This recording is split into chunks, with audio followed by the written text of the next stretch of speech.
అపవాది వేయుచున్న ఆగు. పాటలో వచ్చేసరికి ఈ అపవాది అగ్ని బాణాలు అనేది అసలు నిజంగా ఉందా, లేకపోతే ఏదో ఎగ్జాంపుల్లో అట్లా ఉదాహరణ గట్ట పోల్చి చెప్పారా అని పాటకు అలవాటు పడిపోయి ఆ పాటలో ఉన్న ఆ మాటలోని తీవ్రతను గుర్తుపట్టలేని పరిస్థితిలోకి అనేకులు వచ్చారు. అందులో నువ్వు నేను అన్న భేదం లేదు. ఎన్ని మార్లు విన్నా మళ్ళా మోసపోతూనే ఉన్నాం. ఎన్ని మార్లు దేవుడు బయలుపరిచినా మళ్ళా తేడా పడతానే ఉన్నాం. వాడు యుద్ధం మానుకోలేదు, వాడు బాణాలు వేస్తానే ఉంటాడు అన్నది ఇక్కడ సత్యం. ఎవరు 12వ వచనం 6:12 మనం ఫైట్ చేస్తున్నాం అన్నాడు. ఎవరితో? 6:12 ఏలైనగా మనము పోరాడున్నది శరీరులతో కాదు గాని ప్రధానులతోనూ అధికారులతోనూ ప్రస్తుత అంధకార సంబంధులకు లోకనాథులతోనూ ఆకాశ మండలమందున్న దురాత్మల సమూహములతోనూ మనం పోరాడుచున్నాం. ఫైటింగ్లో ఉన్నామన్నది ఈ వాక్యం స్పష్టపరిచింది. దాంతోపాటు వాడు బాణాలు వేస్తున్నాడు. అవి కూడా మామూలు బాణాలు కాదు, అగ్ని బాణాలు. తగిలితే బూడిదే మిగిలేది, తగిలితే బూడిదే. తప్పించుకోవాలంటే డాలు వాడు అన్నాడు. ఇక్కడ మనం క్లియర్గా స్పష్టంగా వాడు మన మీద బాణాలు ప్రయోగిస్తున్నాడు, మనల్ని వేటాడుతున్నాడు. ఇంతకీ దేన్ని వేటాడుతున్నాడు? మన శరీరాన్న, మన ప్రాణాన్న, మన ఆత్మన? మొత్తాన్ని గమనించాలి. ఆత్మను వేటాడుతున్నాడా, లేకపోతే శరీరాన్ని వేటాడుతున్నాడా, లేకపోతే ప్రాణాన్ని వేటాడుతున్నాడా? అన్నిటికీ అనుసంధానమైన మనస్సును వేటాడుతున్నాడా? వాడు మన మనస్సును వేటాడుతున్నాడు. ఆ వేటలో మనసు చిక్కి బానిస అయిందంటే దాన్ని ఆధారం చేసుకొని ఎగ్దం ఆత్మకు పెడతాడు టెండర్. శరీరానికి ప్రాణానికి కాదు సుమి. ఒకవేళ మన మనస్సు వాడి వేటలో చిక్కితే, బాగా వినండి, ముగింపులోకి వచ్చా, సంతోషంగా స్తోత్రం చెప్పండి. ఏంది, ఎవరు చెప్పరా?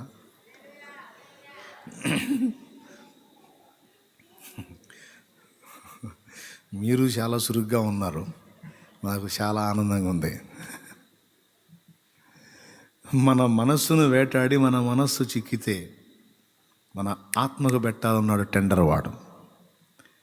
వాడు అగ్ని బాణాలు వేస్తున్నాడు అన్నది లేఖనం చెప్పింది. నాబోటి ఎవరో ఒక మనిషి చెబితే అది పట్టించుకోవాల్సిన అవసరం లేదు. కానీ సాక్షాత్తు పరిశుద్ధాత్మ దేవుడే తన దాసుని ద్వారా రాయించి 100 సంవత్సరాల సుదీర్ఘ ప్రయాణం తర్వాత ఈ గ్రంథంలో మనకి పొందుపరిచి అది మన చేతుల్లోకి వచ్చేటట్టు చేశాడు. అదేమన్నా చందమామ కదా, లేకపోతే ఒక సోషల్ నవల? పరిశుద్ధ గ్రంథం సత్యవాక్యం అయినప్పుడు అది పరిశుద్ధాత్మ దేవుడే మాట్లాడిన విషయం అయితే అది ఎంత సీరియస్, అది ఎంత ప్రాముఖ్యం. కానీ దేవుని వాక్యంలో వాడిని గూర్చిన ఇన్ఫర్మేషన్ ఏదైతే ఉందో, మనకి కీలక సమాచారం ఏదైతే ఉందో, అది మన దృష్టిలో తేలికపాటిదిగా ఉండేటట్టు వాడు మన కళ్ళుని గుడ్డితనంతో గమ్మేస్తాడు. దాన్ని మనం గ్రహించాలి. మన మనస్సుని నిరంతరం వేటాడటానికి వాడు కుట్ర బన్నుతాడు అనేది మీకు అర్థమైంది కదా. ఏ విధంగా వేటాడతాడు, దేన్ని ఉపయోగించి వేటాడతాడు? అగ్ని బాణాలంటే మన మూవీస్లో ఇటుపక్క ఆయన ఇటుపక్క బాణం వేస్తే అన్నట్టు పోతూ ఉంటే, మళ్ళీ అటుపక్క కూడా బాణం వేస్తే అనేటు వచ్చి రెండు చిన్న పెద్ద సౌండ్ వచ్చి, నిజంగా అట్లాంటి బాణం పొలలా? జగదీశమా అదేనారా? బాణం పొలలా? నో, బాణాలే, కానీ వాడి బాణాలు వేరు. మనకు కూడా ఆయుధాలు ఉన్నాయి. మన ఆయుధాలు కూడా వేరు. మన కత్తి వాక్యం, మన శిరస్త్రాణం నిత్య రక్షణ, మన దట్టి సత్యం, మన మైమరో నీతి, మన జోడు సిద్ధ మనసు. స్తోత్రం. మన జోడు, మనం ధరించే బూట్లు లేక చెప్పులు సిద్ధ మనస్సు. ఓకేనా? మనం ధరించేవి కూడా వేరే. వాడేసే అగ్ని బాణాలు కూడా నిజంగా బాణం పొలాలు కాదు. వాటిల్లో మొట్టమొదటిది విశ్వాసం మీదికి. ఉదాహరణకి వాడు బాణం పొలలు వేస్తే నువ్వు విశ్వాసం అనే డాల్ అడ్డం పెట్టమన్నాడు. వాక్యాన్ని డాల్తో పోల్చలా, వినాలి బాగా. నీతిని డాల్తో పోల్చలా, రక్షణని డాల్తో పోల్చలా. రక్షణ అనే డాలు అనొచ్చుగా, నీతి అనే డాలు అనొచ్చుగా, వాక్యం అనే డాలు అనొచ్చుగా, అనలా. వాడు బాణం పొలలు వేస్తే నువ్వు విశ్వాసం అనే డాలు అడ్డం పెట్టు అన్నాడు. డాలు పేరు విశ్వాసం. డాలుకి అంటే విశ్వాసానికి ఆపోజిట్లో వచ్చాయే బాణాలు, వ్యతిరేకంగా ఎదురొచ్చాయి బాణాలు. వాటి పేరు ఏమని చెప్పొచ్చు అంటే సందేహ బాణాలు, అనుమానపు బాణాలు అని చెప్పొచ్చు. ఈ సందేహం అన్నది చూశారు, డౌటు, సందేహం, అనుమానం ఉంది చూశారు. ఇది చిన్నదా పెద్దదా? సందేహం ఏముందండి, అదేం పెద్ద విషయం ఏం కాదు, చిన్నదే కదా. హలో, సందేహం అంటే ఏముందండి, ఎవరికి రాదు సందేహం? సందేహం అంటే చిన్నదే అని మనకు అనిపిస్తుంది. కానీ మానవ జాతి పతనం అవటానికి మొదటి కారణం ఈ సందేహమే, ఈ అనుమానమే. ఈ తోటలో ఉన్న అన్ని పండ్లు తినేసాయి, మంచి చెడుతో తెలివినిచ్చే ఆ వృక్ష ఫలం మాత్రం మీరు ముట్టొద్దు, మీరు తినొద్దు అన్నాడు. ముట్టొద్దుగా, తినొద్దు అన్నాడు. ఆదాముకి ఏం డౌట్ లేదు,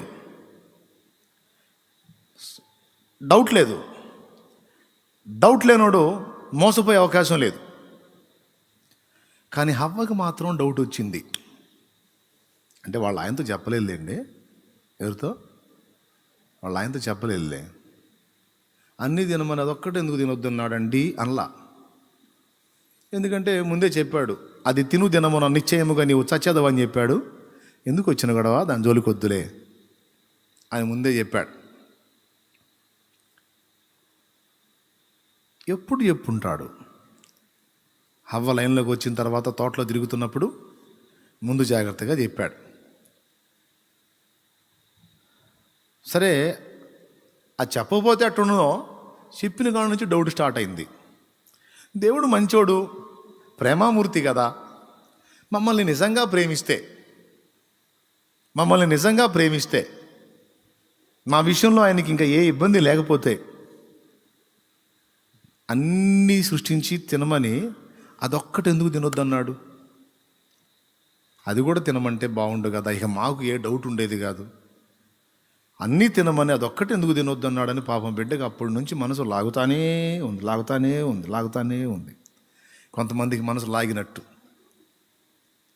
అంతా బాగానే ఉంది కానీ అన్నయ్య, అన్నలో ఒక్కటే డౌటు.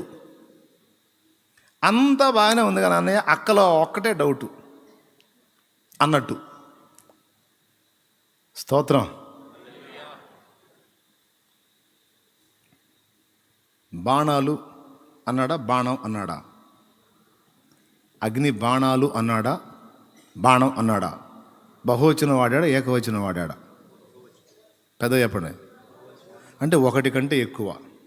ఇప్పుడు నేను ఒకటి మాత్రం చెబుతున్నా, ఇంకా మరికొన్ని ఉన్నాయి. దేవుడి చిత్తమైతే మరోసారి చెబుతా. ఈ ఒక్కటి చాలా పెద్దది. దీని ఒక్కదాన్ని మీరు బాగా గ్రహింపులో పెట్టుకోవాలి, గ్రహించుకోవాలి. దాని పేరు సందేహము లేక అనుమానము, డౌట్. ఇది ఎంత డేంజర్ అంటే, ఇది ఎంత ప్రమాదం అంటే, మానవ జాతినే పతనంలో నెట్టేసింది ఇదే. దేవునికి మహిమ. పేతుర్ని నీళ్ల మీద నడిచే పేతుర్ని నిలువున నీట ముంచింది ఇదే. దేవుడు మహాజ్ఞాని, నీకేది అడిగినా ఇస్తాడు. ఆయన దగ్గర నుండి నువ్వు అన్నీ పొందకుండా నిన్ను అడ్డగించేది ఇదే. సముద్రాన్ని చూసి, సముద్రంలో ఒక కొండను చూసి ఎగిరి పడు అంటే నిలువున ఎగిరి పడగలిగిద్ది. నీ మాటకు అంత శక్తిని ఇచ్చాడు దేవుడు, కానీ అది జరగకుండా అడ్డగించేది ఇదే. ఇప్పుడు నేను చెప్పిన ఈ 4 ఘట్టాల్లో సందేహము అనేదే వాడబడింది. హవ్వ అనే ఆమె సందేహించినందుననే దేవుడు మమ్మల్ని నిజంగా ప్రేమించట్లేదేమో, అందుకే అన్నీ తినమని ఇదొక్కటి తినొద్దన్నాడు. నిజంగా మమ్మల్ని 100% ప్రేమిస్తే అది కూడా తినమనేవాడు కదా అని డౌట్ పెట్టుకుంది, సందేహపడింది. ఎప్పుడైతే సందేహపడిందో ఆ సందేహం మన అగ్గిపుల్ల వీరుడికి ఆధారమైంది. ఎవరికి? ఆల్రెడీ ఈ మనిషికి అనుమానం ఉందిగా. ఈ అనుమానాన్ని కొంచెం వాడు ఆజ్యం పోసాడనమాట. ఆమె దగ్గరకు వచ్చి, ఇది నిజమా? ఎవరో చెప్పినట్టు వీడికి స్తోత్రం. అసలు ఎంత వింత అంటే, ఆ మ్యాటర్ తెలిసింది ఆ ఇద్దరికే. ఎవరిద్దరికి? ఆదాముకి, హవ్వకి. చుట్టుపక్కల ఉన్న ఏనుగు ఎలకలకి ఏమైనా చెప్పాడా దేవుడు? చెప్పండి. పులులకి, ఎలుగుబంట్లకి ఏమైనా చెప్పాడా? తెలిసింది ఇద్దరికే. వీడు చూడు చెట్ట మాట కలిపాడు, ఇది నిజమా? ఈ తోటలో దేని చెట్టు ఫలమునైనను మీరు తినొద్దని దేవుడు చెప్పానా? చదువు ఒకసారి వచనం, ఆదికాండం 3వ అధ్యాయం.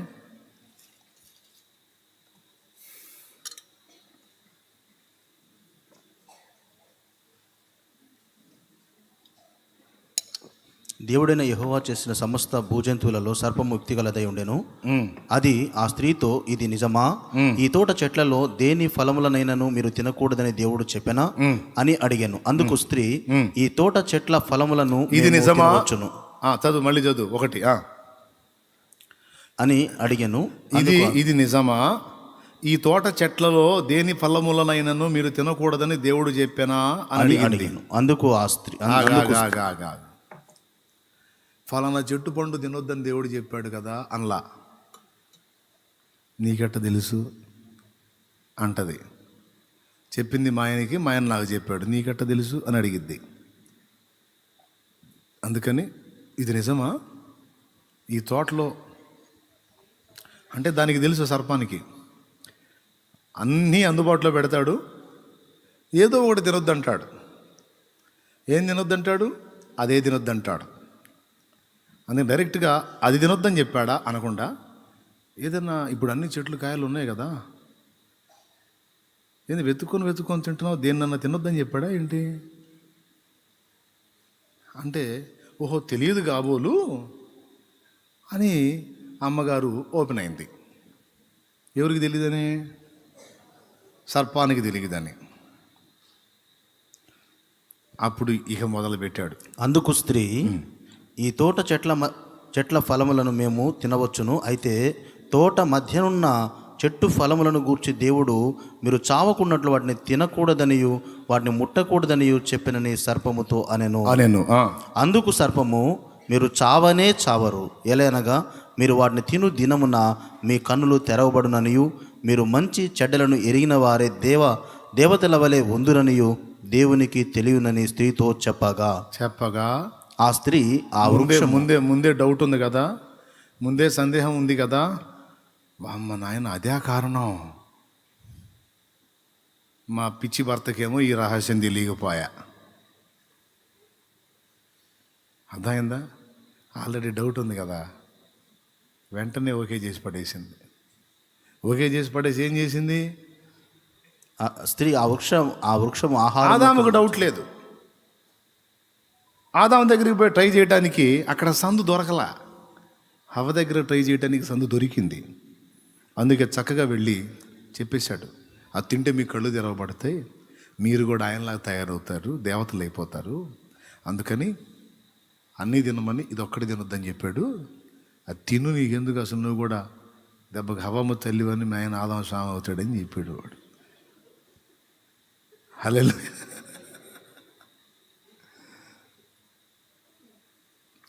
అబ్బాబాబా, ఏమి మనము, ఏమి రహస్యం, ఇది మాకు తెలియకపోయాను. నేను పరిగెత్తుకుంటా పోయి ఆ చెట్ట ఫలముల్లో కొన్ని తీసుకొని తిని కొన్ని తన భర్తకి ఇచ్చాను. ఈ భర్తకి ఇచ్చిన విషయంలో కూడా నాకు డౌట్, వాడి పని అని. ఆమె తిన్నది బహుశా అంతటితో ఊరుకొని ఉన్నట్టయితే ఇక వాడు అని ఉంటాడనమాట. ఏంటి నీ మట్టుకు తిని ఊరుకున్నావేంటి అంటే, నువ్వు ఒక్కదానివే దేవత అవుదాం అనుకుంటున్నావా? మీ ఆయన దేవుడు కావద్దా? ఎవరు అనుకున్నా ఇప్పుడు మనం చెప్పుకుంటుంది మన మదరో ఎవరో పక్కింటోళ్ళు అనుకునేరు. మనందరికీ మూలం ఎవరైతే ఉందో ఆమె. ఎట్లా ముంచింది కొంప? డౌట్. దేవుడు అంటాడు, నా ప్రేమను శంకించొద్దు అనగా అనుమానించొద్దు, నా శక్తిని శంకించొద్దు అనగా అనుమానించొద్దు, నా జ్ఞానమును శంకించొద్దు అనగా అనుమానించొద్దు, సందేహపడొద్దు. దేవుడు కోరిక, నేను మిమ్మల్ని ప్రేమిస్తున్నా. కానీ ఆ మొదటి మానవునికి దేవుడు నన్ను సరిగా ప్రేమించట్లేదు అనే డౌట్ పడింది. ఆ సందేహాన్ని నివృత్తి చేయటానికి మనల్ని ఎంత ప్రేమిస్తున్నాడో రుజువు చేసుకోవాల్సి వచ్చింది. దేవా, నీ ప్రేమలో దోషం ఉంది, మమ్మల్ని నువ్వు 100% ప్రేమించట్లేదు అని ఆయన ప్రేమను అనుమానించి వద్దన్న పని చేసింది. ఆయన ప్రేమను అనుమానించబట్టేగా వెంటనే వెళ్ళి తిన్నది. ఆయన ప్రేమలో డౌట్ లేకపోతే ఈ సర్పం ఈ మాట చెప్పగానే, అవునా అది వచ్చింది కదా సర్పం, ఇది నిజమా, ఈ తోట చెట్లలో దేని ఫలము నేను తినొద్దని మీకు దేవుడు చెప్పాడా అనుకుంటూ వచ్చింది కదా. అది చెప్పింది కదా, ఇది తింటే మీ కళ్ళు తెరవబడితే మీరు దేవతల్లాగా ఉంటారని. వెంటనే ఏమేమనాలా? ఇది నిజమా అని ఏమనాలా? ఇది నిజమా? అట్లయితే చల్లని వేళ మా తండ్రి మా దగ్గరకు వస్తాడు. మరి ఇన్ని రోజులు మాతో సహవాసం చేస్తున్నాడు, మా ఆయనతో మాట్లాడుతున్నాడు, నాతో మాట్లాడుతున్నాడు, ప్రేమ మేరగా మమ్మల్ని రోజు ముచ్చటిస్తున్నాడు. ఈరోజు సాయంత్రం వేళ నిశ్చయముగా ఆయన నా యొద్దకు వస్తాడు, నేను ఆయన అడుగుతా. నేను మళ్ళీ చెబుతా నీకు అంటే కథ ఇంకో టైపులో ఉండేది. కానీ ఎక్కడుంది అవకాశం? ముందే ఈ మనిషికి డౌట్ అయ్యే. మీకు కావాలంటే చూడండి, ఈ అగ్గిపుల్ల బ్యాచ్ని అడ్డుకోవాలంటే ఇది ఒక్కటే మందు. ఎవరి మీదైనా ఎవరన్నా తీసుకొచ్చి నీకు ముట్టించారనుకో, ఫలానా వ్యక్తి నిన్ను ఇలా అంది ఇలా అని చెప్పారనుకో, అవునా ఇది నిజమా, నువ్వు అలాగుండు, ఈరోజు నాకు కలిసిది నేను అడుగుతాను, నువ్వు కొంప ముంచావు, అట్లెందుకు అడుగుతా అంట, నువ్వెందుకు చెప్పావు, ఖచ్చితంగా నేను అడుగుతా అంటే వెంటనే నిజం బయట పెడతారు. అంటే నేను విన్నా, ఎవరితో అంటేను వాళ్ళు నాకు చెప్పారంటే ఆ ఎవరో కూడా తేలుస్తా అనాల నువ్వు. ఆ ఎవరో వాళ్ళ పేరు చెప్పు అంటే వాళ్ళ దొంగలు దొరుకుతారన్నమాట. దేవుని మీద తనకు ఆల్రెడీ డౌట్ ఉంది. ఆ డౌట్ను బట్టే దేవుని ప్రేమను శంకించి అనుమానించి వద్దన్న పని చేసింది. ఇక్కడ దేవుడు రుజువు చేసుకున్నాడు, ప్రేమ లేదనుకోనే కదా ఇంత మూర్ఖంగా చేశావు. ఎంత ప్రేమ ఉందో చూడు. ఎంత ప్రేమ అంటే, నీకోసం నువ్వు చేసిన ఆ బుద్ధిహీనమైన పనికి నీకోసం నా ప్రాణం నిలువు నా ధార పోసేంత ప్రేమ నాకు.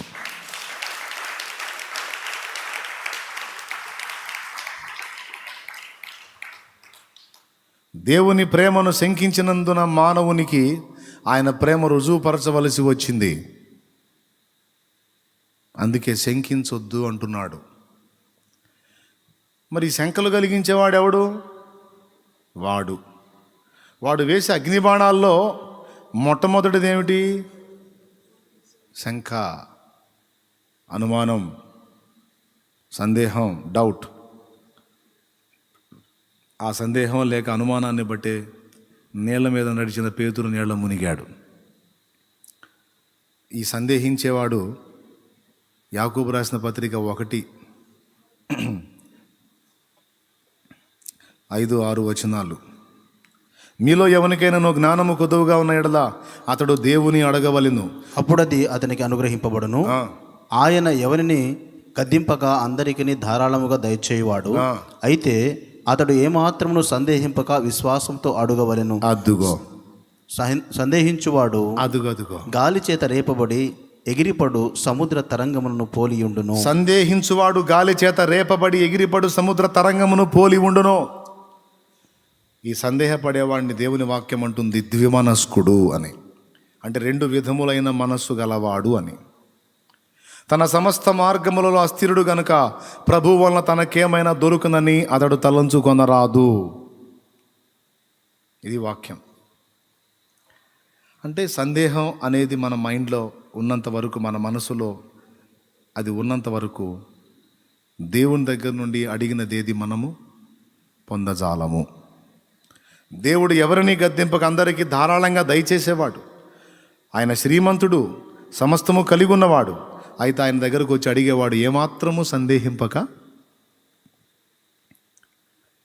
ఈ కొండను చూచి నీవు లేచి ఆ సముద్రంలో పడుమని తన మనస్సున ఏమాత్రము సందేహింపక ఒకడు పలికితే అది అలాగూ జరుగుందని మీతో నిశ్చయముగా చెప్పుచున్నాను అన్నాడు యేసయ్య. Praise the lord. సందేహం లేకుండా ఆ మాట చెప్పాలి. అది పలికినది నెరవేరుందని నమ్మాలి. అందుకే విశ్వాసం అనే డాలును వాడమన్నాడు. ఎందుకంటే దానికి ఆపోజిట్లో వచ్చే బాణాలు సందేహం, అనుమానం, డౌట్, శంక.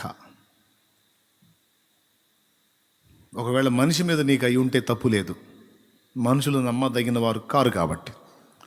కానీ దేవుని మీద నీకు అవి రాకూడదు. నీకు అవి దేవుని మీద వచ్చేటట్టు నీ మీద ప్రయోగం చేసేవాడు అపవాది. ఇప్పుడు చెప్పండి, సందేహం అనేది అసలు సమస్యలాగే కనపడదు మనకి, కానీ మన సమస్యలన్నిటికీ కారణం అదే. అసలు మనకి బతుకు రావడానికి కారణమే అది. లేకపోతే అసలు స్టార్టింగ్లో ఏదైనా తోటలో ఆదాం హవ్వలు, ఇప్పటికీ ఆదాం హవ్వ మనకు ఆ లైన్లో ఉండేవాళ్ళు. ఇప్పటికి కూడా మనకి మట్టి శరీరాలు కాదు, ఎగ్దం మహిమ శరీరాలు వచ్చేయో, లేదా ఆ మహిమ శరీరాలు, ఆ మట్టి శరీరాలే ఆ జీవవృక్ష ఫలం తింటాం కాబట్టి మహిమ సంతరించుకునేయో. ఆదాం హవ్వలు తినేసేవాళ్ళు. మంచి చెడుతో తెలివినిచ్చే పండు తినకుండా ఉంటే వాళ్ళు ఏ పండు తినేవాళ్ళు? జీవవృక్ష ఫలం తినేవాళ్ళు. జీవవృక్ష ఫలం తింటే వాళ్ళకి ఏ శరీరాలు వచ్చాయి? ఇక ఆ మహిమ శరీరాల నుంచి మనం జన్మించేవాళ్ళం. కానీ ఏం చేద్దాం, మట్టి శరీరాలు వచ్చినాయి. అది కూడా అవిధేయత, పాపంతో నిండిన శరీరాలు వచ్చినాయి. పాప సహితునిలో నుండి పాప రహితుడు పుట్టగలిగిన ఎంత మేలు, కానీ అలాగూ జరగదన్నాడు యోబు.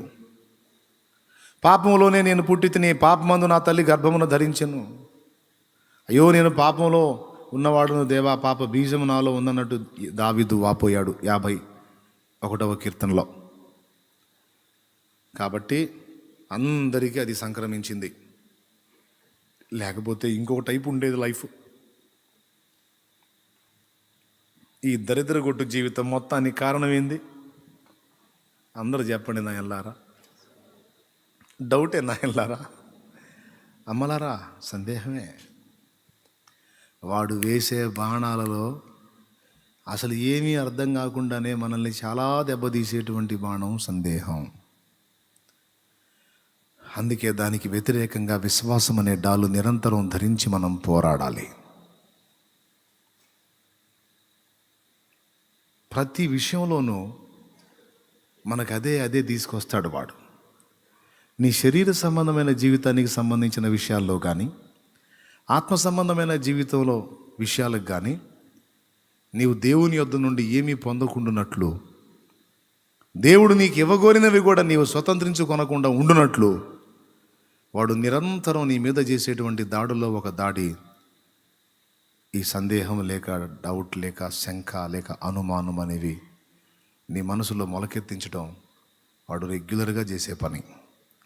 ఈరోజు నేను చెప్పా కదా, ఈ విన్న తర్వాత అలా ఉండకూడదు. నిజంగా దేవుడు సర్వశక్తి గలవాడు, ఆయన ఏదైనా చేయగలడు అని ఆవేశం వచ్చిద్ది. ఈ రాత్రి తెల్లవారేటప్పటికి వాడు బాణాలు తీసుకొని రెడీగా ఉంటాడు, మళ్ళా కొడతాడు వాడు. ఇప్పుడు నువ్వు చేయాల్సింది ఏంటంటే, ఈ జీవితకాలం మొత్తంలో వాడు అటాక్ చేస్తానే ఉంటాడు వాటితో. జీవితకాలం మొత్తం విశ్వాసం అనే దాన్ని డాలుగా అడ్డం పెడతానే ఉండాలి. నువ్వు దాన్ని వాడటం మానేవా, ఇక అంతే సంగతులు. దేవుడు ఉన్నాడా అంటాడు వాడు నాస్తికుడిలాగా. ఉన్నాడని నేను నమ్ముతున్నాను.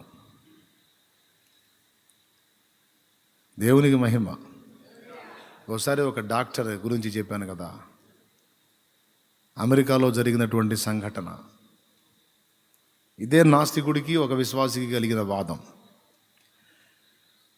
నాస్తికుడికి విశ్వాసి కలిగిన వాదం, దేవుడు ఉన్నాడా అంటాడంట. ఉన్నాడని నా విశ్వాసం. నీతో మాట్లాడా? మాట్లాడతాడు, అది నా విశ్వాసం. నీ జీవితం ఇలా ఎందుకుంది? నీ జీవితం మరి దేవుడిని ఉన్నాడని నమ్ముతున్నావు, మాట్లాడుతున్నాడని నమ్ముతున్నావు, ఆశీర్వాదకరంగా ఉండొచ్చుగా.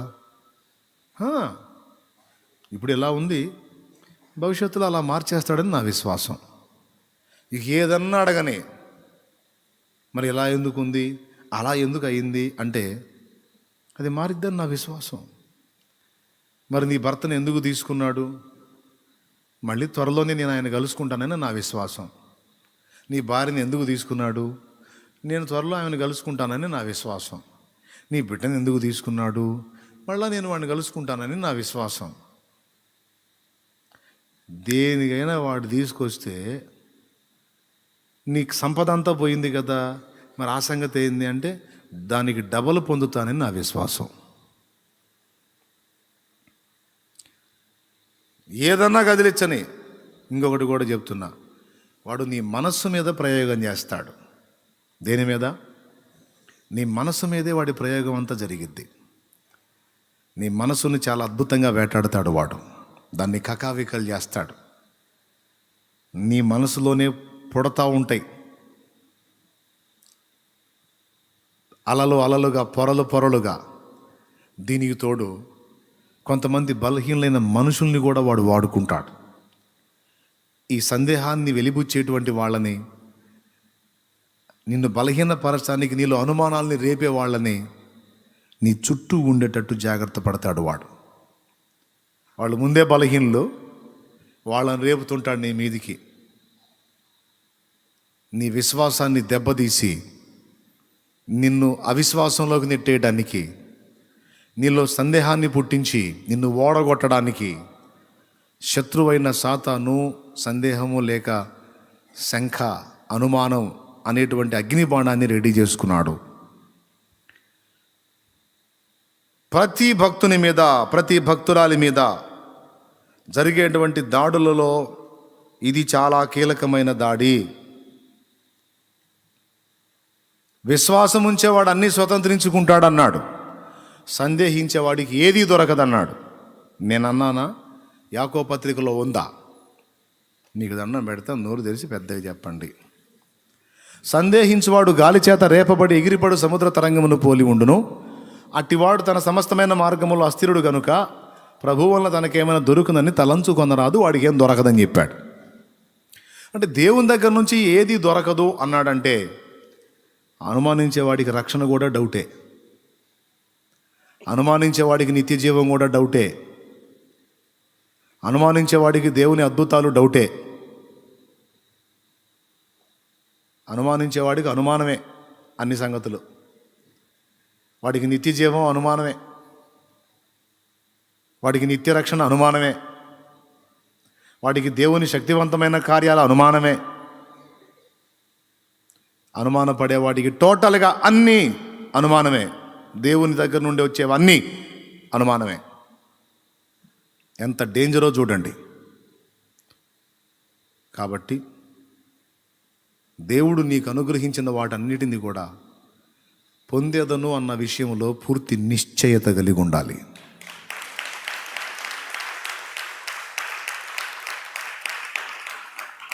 అయిపోయింది, ముగింపు. ఎన్ని సంవత్సరాలైనా సరే నిశ్చయం, నీ రక్షణ నిశ్చయం, నీవు పరలోక రాజ్యం చేరడం నిశ్చయం. ఏం చేరతావు ఇన్ని వంకర్లు పెట్టుకుని? ఇంత దోషభరితమైన జీవితాన్ని కలిగి ఉండి ఏం చేరతావు పరలోకం? ఇన్ని దోషభరితమైన లక్షణాలు కలిగి ఉండి నిత్య జీవం చేరలేననే ఈ దోషాలతో నిండిన వ్యక్తి కోసం ఏ దోషం లేని నిర్దోషి వచ్చి తన పరిశుద్ధ రక్తాన్ని ధారపోశాడు రా సైతాన్. నా దోషరహితమైన జీవితాన్ని బట్టి పోతానని నేనెందుకు చెప్పా? ఆ నీతిమంతుడు, నిరపరాధి, నిర్దోషైన వాని పరిశుద్ధ రక్తమును బట్టి నాకు రక్షణ.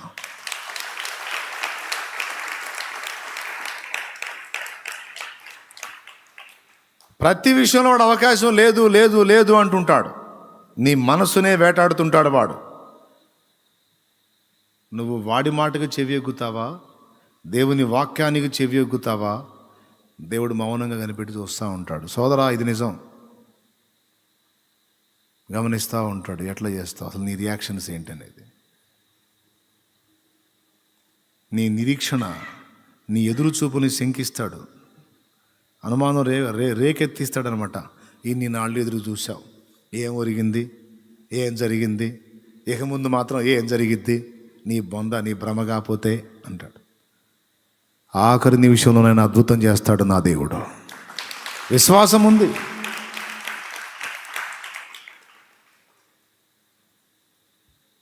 నీకు వచ్చిన జబ్బు ఏంటో తెలుసా? క్యాన్సర్. ఆ జబ్బు వచ్చిన వాళ్ళు ఎంతమంది బతికి బట్టగట్టారు? నీ బొంద నువ్వు అనుకోవటం కాకపోతే లేదు అవకాశం. లోకం మొత్తానికి లేకపోవచ్చు, నేను విశ్వాసిని. నాకు ఆయన శక్తి ఏంటో తెలుసు. ఎవరి శక్తి? నేను నమ్మిన వానిని ఎరుగుదును, సిగ్గుపడనెన్నడు. నేను నమ్మిన వానిని ఎరుగుదును, సిగ్గుపడనెన్నడు,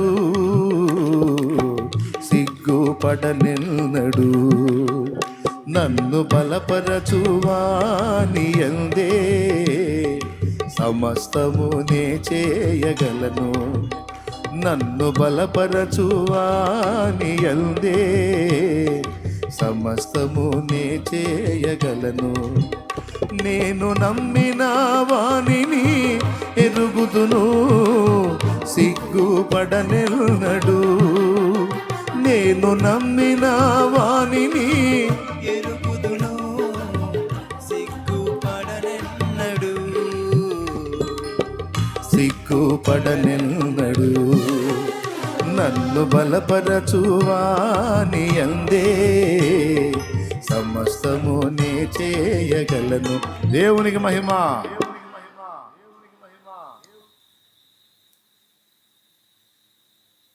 నేను నమ్మిన వాడిని ఎరుగుదును, నేను సిగ్గుపడను. నీకు వచ్చింది మామూలుది కాదు. అది ఎంత మామూలుది కాకపోయినా ఆయనకి అసాధ్యమైంది కాదుగా. దేవునికి మల్లబడైతే కాదు కదా. అందరూ బతికారైంది నువ్వు బతకడానికి. మనుషులు అనొచ్చు, లేదా నీ మనసే అనొచ్చు, లేదా నీ మనసులోకి ఈ ఆలోచనలు రావచ్చు. ఈ ఒక్క విషయంలోనే కాదు చెల్లి, సమస్త విషయాల్లో ఇదే వచ్చింది.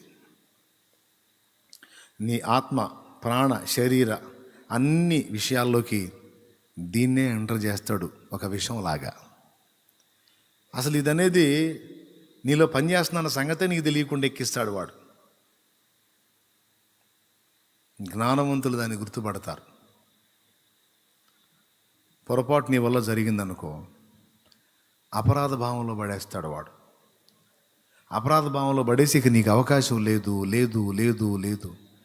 నీవు పరిశుద్ధపరచబడి పరిశుద్ధుడిగా ఉండడానికి పిలువబడ్డావు, పరిశుద్ధురాలిగా ఉండడానికి పిలువబడ్డావు అని వాక్యం చెప్తుంటే నువ్వేం చేశావు? నువ్వేం చేస్తున్నావు? ఎట్లా నిన్ను దేవుడు ఆమోదిస్తాడు?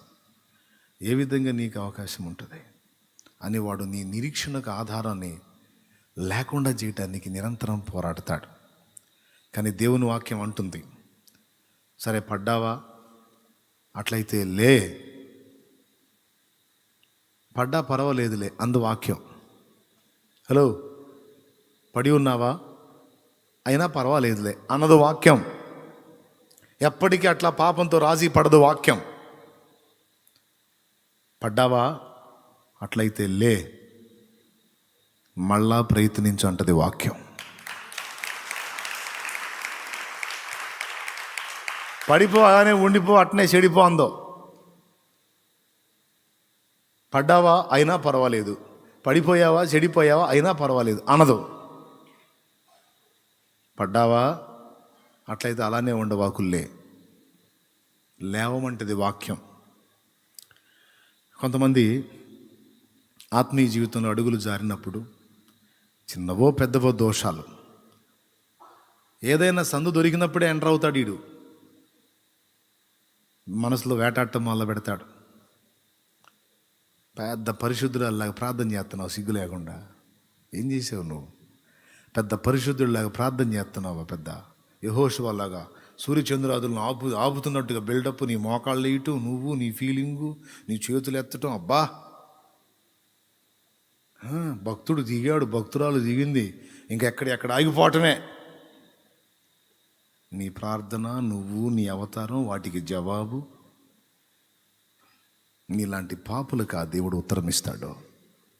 నీలాంటి బలహీనులకు ఆ దేవుడు ఉత్తరం ఇస్తాడు. వస్తాడు వాడు సిగ్నల్స్ పంపుతూ ఉంటాడు, బాణాలు వేస్తూ ఉంటాడు. నువ్వు చెప్పాలి, ఏం చెప్పాలి?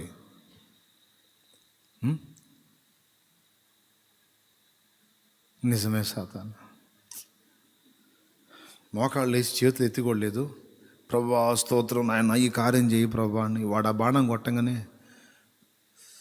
అప్పటిదాకా హల్లెలూయా స్తోత్రం ప్రభువా అని. వాడు ఆ బాణం కొట్టగానే స్తోత్రం నాయన నిజమే ప్రభువా ఇగో.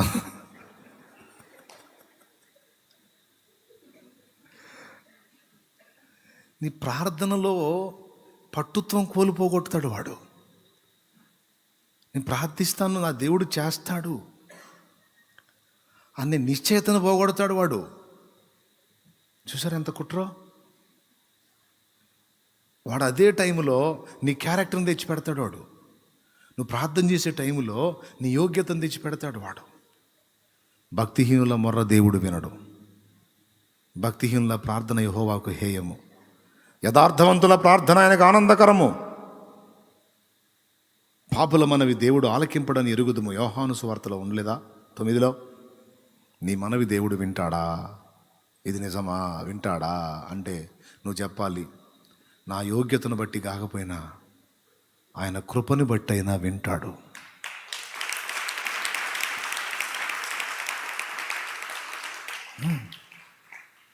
నా యోగ్యతను బట్టి కాకపోయినా నేను ఆయన బిడ్డని కనుక నా మీద ఉన్న ప్రేమను బట్టి అయినా వింటాడు.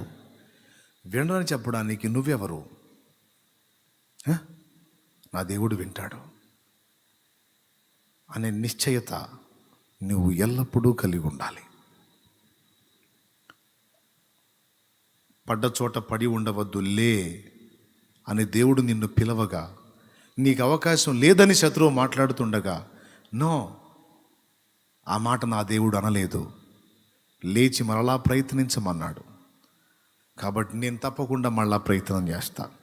100 సార్లు పడినా 101వ సరే నేను గెలుస్తా. ఈ యుద్ధం మానుకోను, నా పోరాటం మానుకోను, నా దేవుడు నన్ను గెలిపిస్తాడు. ఒకవేళ నేను 10 సార్లు ఓటమి పాలైతే 11వసారి కూడా ఓడిపోతానని నేను అనుకోను. ఇది పోరాటే యోధుడి లక్షణం, ఉండాల్సిన తీర్మానం, నిశ్చయత. యుద్ధ రంగంలో ఉన్నామని చెప్పాను, నిరంతర పోరాటం అని చెప్పాను, దాడులు జరుగుతాయని చెప్పాను, మన శత్రువు గురించిన రహస్యాలు మనం తెలుసుకొని ఉండాలని చెప్పాను, వాడు వదిలే బాణం ఏంటో చెప్పాను. కొన్ని ఉన్నాయి, వాటిలో ప్రధానమైంది ఇది: శంక, అనుమానం పుట్టించడం. దానికి విరుగుడు ఇప్పుడు చెప్తున్నాను. సైనికుడు ఎట్లా ఫీల్ అవ్వాలండి? ఒకసారి ఓడిపోయాను, మళ్ళీ యుద్ధానికి పోతే ఓడిపోతానేమో అనుకోకూడదు. ఓడిపోతే మళ్ళా పోతా. రాజీ పడకుండా యుద్ధం చేసినంత వరకు వాడు సైనికుడే. అర్థమైందా? వాస్తవంగా మీసం తిప్పుతూ చెప్పాలి, తిప్పితే బాగుంటుంది, ఓడివాడు అనుకుంటారు. అందుకని నేను తిప్పనులే, చెబుతున్నా, మామూలు చెబుతున్నా. దేవునికి స్తోత్రం, హల్లెలూయా. పోరాటం చేస్తున్నంత వరకు, యుద్ధంలో మళ్ళా ఎదురు తిరుగుతున్నంత వరకు నువ్వు సైనికుడివే.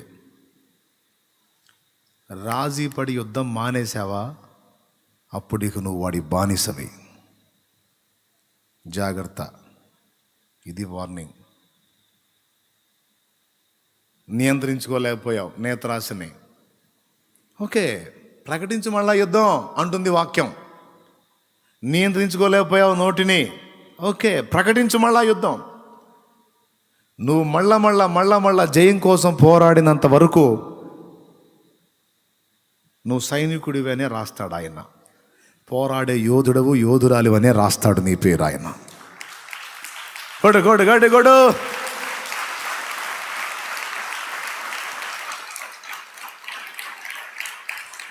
పోరాటం ఆపావనుకో ఇక బానిస లెక్కలు వేసేస్తాడు. ఇంకా ఎందులో తొట్టుపడినా దేవుని వాక్యం అంటుంది, పడ్డావా అయినా పర్లేదు, అట్లే ఉండు అనలా.